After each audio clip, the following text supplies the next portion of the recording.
What's going on, people? We are Tottenham TV here. It's finished.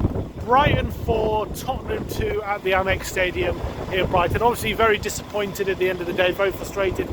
We got nothing out of the game, probably what we deserved on the balance of play, and especially how the first half went and how it was just a non-event, non-contest. But despite the loss, despite how badly at times, with 10 minutes to go we're 4-0 down, and you're thinking this is a battering, we've been completely outplayed. But I got to give the lads a bit of credit, a decent amount of credit for 4-0. I think most sides in the Premier League would have just sat there, tried to damage control, not try to concede too many more goals. But Tottenham never gave up. They kept going right to the end. And you know what? In those last few minutes, there was even chances to nick a point. There was even chances to get back in the game, and that would have been one of the most improbable points you're ever likely to see. I think 4-0 down with 10 minutes to go. I don't think anyone's ever come back from that, and obviously we didn't in the end anyway. Apologies for the win here, but I think we've got punished for what was a horrific first half, didn't we? Yeah, the first half was absolutely appalling. Definitely the worst performance of the season. It was up there with that Wolves game, to be honest. I think this was a bit worse. I mean, Brighton play good football, like we know this, and they've come out with a game plan, knowing some of the weaknesses in our team. There was a lot of sort of poofing, if you like. That was something that we just couldn't deal with half the time. So we got what we deserved in that first half. But the second half, you said it yourself in the game, mate. The first 5 minutes when we had two really good chances, there's too many offsides again, and it's those critical moments because at that point in time, you're talking about 2-1. It's a very, very different game, but we just fell apart. And I think they've had 2 penalties as well, so it's not like I'm trying to make excuses there, but it's just been one of those games that hopefully never happens again for the rest of the season. Yeah, 100%. I think when I look at that first half, we knew Brighton are a very good footballing side, but we knew they were that coming here, especially with our 2 first-choice centre-backs missing. Ollie Skip obviously missed out in the squad completely, I'm assuming for injury. We knew defensively there were going to be struggles. But one thing I didn't expect with the players we had on the pitch is to be completely bullied like we were in that first half. They were hustling us. They were winning every second duel. Every time we were forced to go long, every time, as if Viccario didn't want to play the pass short to the centre backs because he felt like, I don't know if he felt like he couldn't trust them, or I don't know if it was an instruction from the manager, but it seemed like every time in that first half Viccario was going long, and Brighton were just picking up the bits in their half. And when we got the ball, we were doing nothing with it. And I have to say, defensively, it's by far our worst display of the season defensively. Because when they got to the 18-yard line, we were lucky. At the end, the score reads 4-2. We were lucky that we were still in the game at half-time, even though it was 2-0. Viccario was by far man of the match in that first half. He was astounding, the saves he made. You think about the first half, right? Viccario made about 3 or 4 world-class saves. It would have been 4 or 5-0. They hit the post twice on top of that, and they scored 2 goals on top of that. So they were so dominant. It should have really been 4-0. That would have been a fairer reflection of the first half. But second half, we did come out with a bit of impetus, and it was a different game second half. I feel we were really unlucky not to get back in the game. And then what was really unlucky is Lo Celso's on the touchline ready to come on, and just as he's ready to come on, Estupiñán just bangs on him from 30 yards. Nothing you can really do about that. And from that moment, you had the feeling the game was done. It was a top quality goal. I mean, back to your original point about these balls being hoofed forwards. I'd be surprised if that was a tactic from the manager, but we talked about on the panel the other day, when you lose certain players, you lose a bit of confidence and trust in the players that are around you.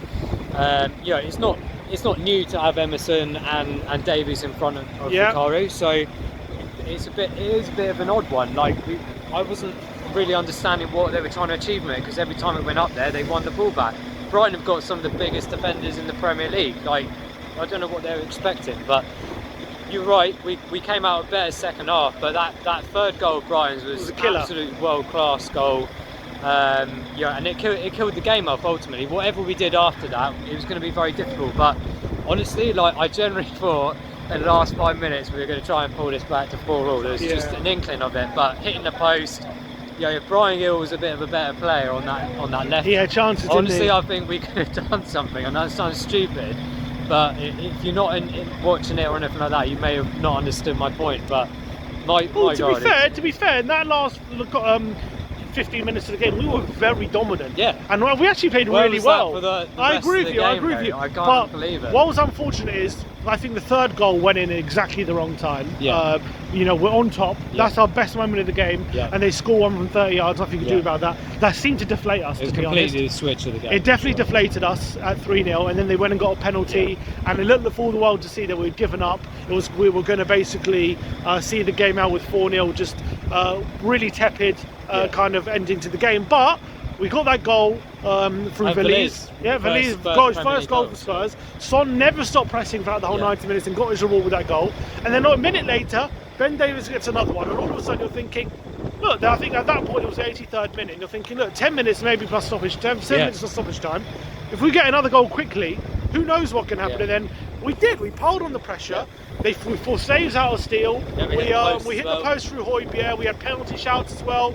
A lot of corners. Brian Hill, as you say, had many opportunities. We were putting the ball in the box and actually putting under pressure. And ultimately, it was too little, too late. We ended up with the defeat, and we probably didn't deserve to get the victory or to get a point. On the balance of play. But I have to give credit to Spurs for not giving up, for sticking with it, and I think that shows the character of the team. It's the only thing you could pick out of this game was that last sort of 5-10 minute spell, to be honest. It's just a real shame that they didn't have that momentum from the beginning of the game. Brighton are a difficult team, especially here in the stadium behind us. We know that, but ultimately overall Brighton were the better team, irrespective of the crazy last 10 minutes or so. But it's a shame. It's really disappointing with all the hard work of the season, and you get games like this. I know they happen every now and then, but the manner at which this happened in that first half in particular is almost unacceptable. And it did show that Ange must have said something at half time, because those first 5 minutes at least in the second half were a lot better, but we didn't take those 1 or 2 chances. Too many offsides again, as I said earlier. Charleston got a brace It's of too offside, many. didn't he? It's way too many. Like, professional footballers should know where the line is, and it's unacceptable. But it is what it is. At least I don't have to drive too far this time. Brighton's not too far. I was feeling at 4-0, is this a bit of a reality check for Spurs? It was probably the first time I really felt we got outplayed on a footballing front. Literally, someone's played us off the park this season, outplayed. But after the ending, I do feel a bit differently about it. I do feel like we showed character, we showed spirit. We never gave up, and we could have got back in the game. So it's taken a bit of that aggressive tent off our mindsets. And I think hopefully we take the positives out of that ending and learn from how bad we were in that first half. Not let that happen again. In terms of positives, Vicario was brilliant. I thought throughout the game, that first half he was outstanding. If it wasn't for him, it would have been easily 4-5-0 again. I thought Lo Celso had a really good cameo when he came on. Fantastic cameo. I think some people behind us a lot of the game were like, why is he not starting? You can argue that all day long. If it was going well for us, it'd be a different story. But at the end of the day, we're missing these players massively. It's just so obvious. Brighton, you have to give the credit, not just because they played well, but they knew the game plan from the first minute. They knew exactly what they needed to do against a weakened team of ours. It felt like they saw us coming. It felt like they saw us coming. And they did the homework. They did everything. They knew. Okay, everyone's got injuries, but it's what you do with the injuries of the other team. And Brighton absolutely nailed it today, unfortunately. Well, look, in terms of our league position, because of Villa's defeat, we're still only 3 points behind them. Arsenal, as I make this video, are 2-0 down. So if that holds, we're still only 4 points behind them. Obviously, Liverpool stretch early, but look, the defeat is damaging. It's bad, but it's one of those you just got to take on the chin and move on. Look, 4-2. That is it from us today at the Amex. Let me know in the comment section below your thoughts on today's game. Thank you, Si, for joining me on today's video. Like, subscribe and comment, and as always, come on you Spurs.